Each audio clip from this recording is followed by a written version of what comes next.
Secret. Ah d'accord, alors c'est parce que tu as sans doute dû goûter de l'hydromel classique, c'est vrai que c'est plutôt liquoreux. Mais figure-toi qu'il y a un vent nouveau qui souffle sur le monde de l'hydromel.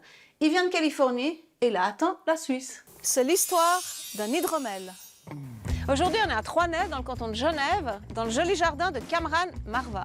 Kamran, c'est un fada d'abeilles et pour valoriser leur travail, il a décidé de relancer une boisson un peu oubliée, l'hydromel.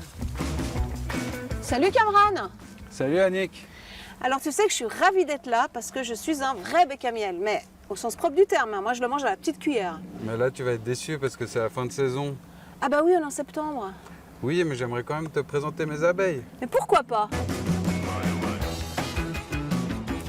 Donc ça, c'est ton rucher. Voilà, il est encore tout petit, mais d'ici 2 ans, le but c'est d'en avoir une cinquantaine ici. Ah quand même.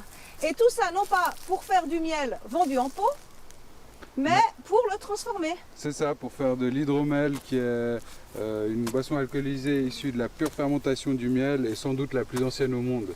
Ah ouais, c'est plus vieux que le vin et la bière? Bah oui, parce que quand on était chasseur-cueilleur, on trouvait du miel dans la forêt et quand celui-ci se mélangeait à de l'eau, ça produisait une fermentation spontanée. D'accord, donc c'est peut-être de là que vient l'expression se piquer la ruche. Peut-être. Mais dis-moi, il y en a du miel là? Voilà, là c'est du miel, mais je leur laisse, c'est pour mes abeilles, c'est pour qu'elles tiennent l'hiver. Ah, c'est leur nourriture d'hiver. C'est ça. Mais j'imagine de toute façon qu'avec 5 ruches, tu fais pas des milliers de bouteilles. Ben non, c'est pour ça que j'utilise aujourd'hui du miel bulgare bio, Ouais. qui me permet d'avoir une constance dans mon produit, dans le goût et dans le prix. D'accord. Mais j'imagine qu'à terme, quand tu auras tes propres ruches, tu pourras jouer sur les différentes essences parce que le miel, ça a sans doute une influence sur le goût d'hydromel. Alors absolument Annick, et c'est ça l'idée. Dans le futur, je produirai donc du miel de printemps, du miel d'été, et chaque année il aura un goût différent.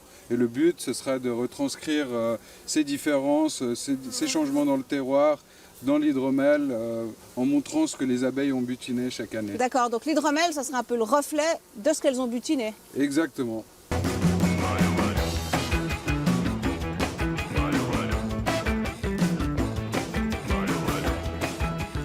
En attendant, tu as créé un hydromel assez surprenant parce que contrairement aux hydromels classiques, il n'est pas du tout liquoreux. Oui, je voulais me démarquer des hydromels traditionnels en créant un hydromel de soif qui se boit facilement et que je peux proposer comme alternative à la bière ou au cidre. Et c'est pour ça qu'il contient beaucoup moins de sucre, beaucoup moins d'alcool. Par contre, il a des petites bulles, il pétille. C'est juste. Ah ouais, ça fait vraiment très très bière, hein. Et je crois que cet hydromel jeune, récréatif, c'est très en vogue en Californie. Tout à fait, c'est d'ailleurs là-bas que je me suis formé pendant 2 ans. Ah. Mais au sens large, les États-Unis sont très intéressés par cette boisson. C'est pour ça que sur les 5 dernières années, il y a 300 hydromelleries qui ont ouvert là-bas. Ah ouais, on dit hydromellerie? Alors c'est comme ça qu'on le dit, mais après moi je dis plutôt brasserie artisanale d'hydromel parce que les gens ne comprennent pas en fait. Et même l'hydromel, ils ne savent pas ce que c'est. C'est ce que je constate quand je le vends sur les marchés. Donc tu es obligé de leur raconter toute l'histoire des chasseurs-cueilleurs, tout ça? Oui, ou sinon je leur fais simplement goûter.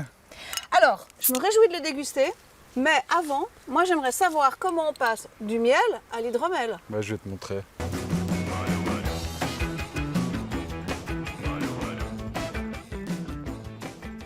Donc ça c'est le fameux miel bulgare, mais pourquoi bulgare? Bah, en fait, si j'utilisais du miel suisse, je devrais vendre la bouteille 15 francs au lieu de 5 francs. Ah ouais, c'est cher. Et aussi en Suisse, on a plein de petits producteurs qui font du très bon miel, mais il me faut du volume. Ouais, c'est pour ça que tu vises tes fameuses 50 ruches, hein. C'est ça qui va me permettre de faire from bee to bottle, comme on dit aux États-Unis. En bon français, de l'abeille à la bouteille. Tout à fait. Donc l'hydromel, c'est du miel et de l'eau, mais combien de miel et d'eau? Alors pour moi, c'est 1 part de miel pour 5 parts d'eau, parce que je fais un hydromel plutôt léger et peu alcoolisé. Mais il est évident que si on veut faire un hydromel plus alcoolisé, plus sucré, il faudra mettre plus de miel. Logique.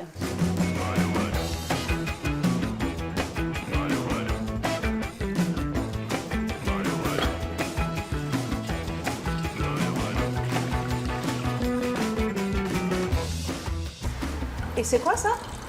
Ça, c'est des levures sélectionnées qui me permettent de maîtriser la fermentation et de m'assurer qu'il n'y ait pas de goût déviant. D'accord, t'assures ton coup. Donc c'est des levures sèches? On utilise ça pour le vin notamment.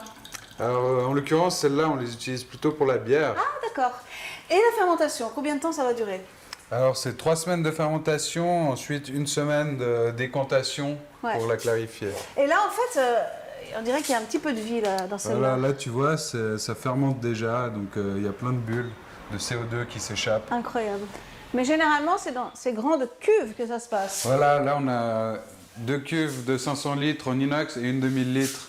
D'accord. Et donc, une fois que la fermentation est terminée, hop, un petit coup de CO2 pour que ça fasse pchit. Oui, mais alors avant ça, on infuse du houblon quelques jours pour donner du fruité.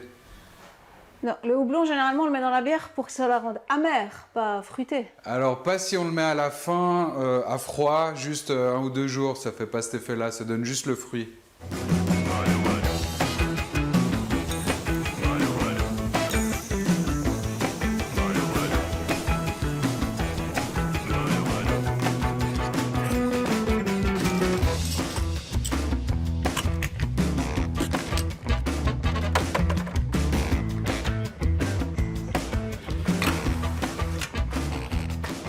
Mais dis-moi, pourquoi biométrie, évidemment, à part le jeu de mots avec bi?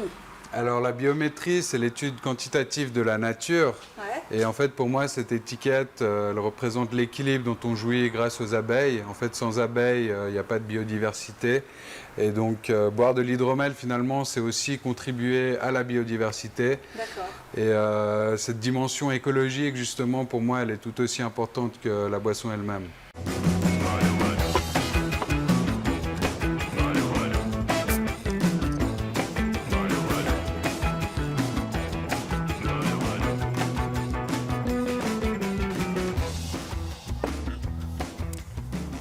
Mais dis-moi, celui-là, avec 16 degrés d'alcool, c'est pas vraiment un hydromel de soif, hein? Non, alors ça, c'est de l'hydromel polonais, parce qu'en Pologne, ils font, c'est des grands producteurs d'hydromel. Ah bon? Ils adorent ça.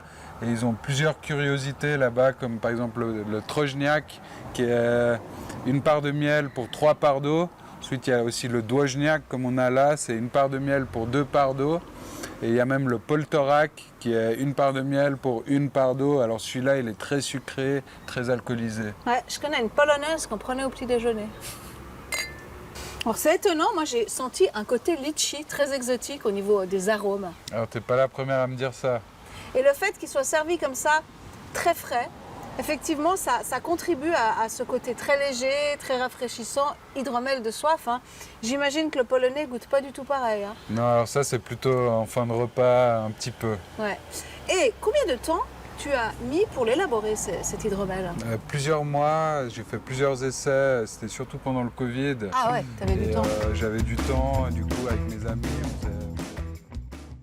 Angelo, est-ce que cet hydromel genevois, comme les lentilles, te réconcilie avec cette boisson? Oui, là c'est bon, je le bois. C'est rafraîchissant, c'est pas trop sucré, ça n'a rien à voir avec ce que j'ai bu moi en Grèce. Ouais, c'est surprenant, hein. Ouais. Et puis c'est super intéressant, c'est la démarche.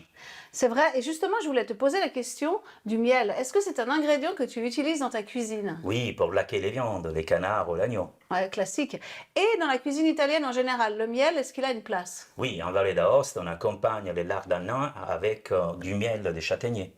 Le lard d'Arnade, c'est ça? Arnade. C'est ce lard un peu blanc, tout blanc, qui est salé et qui est épicé, c'est juste? Oui, c'est juste. Et puis il y a le contraste, salé et sucré. Entre le miel et le lard. Et les lentilles alors? Eh bien, nous allons reprendre contact avec.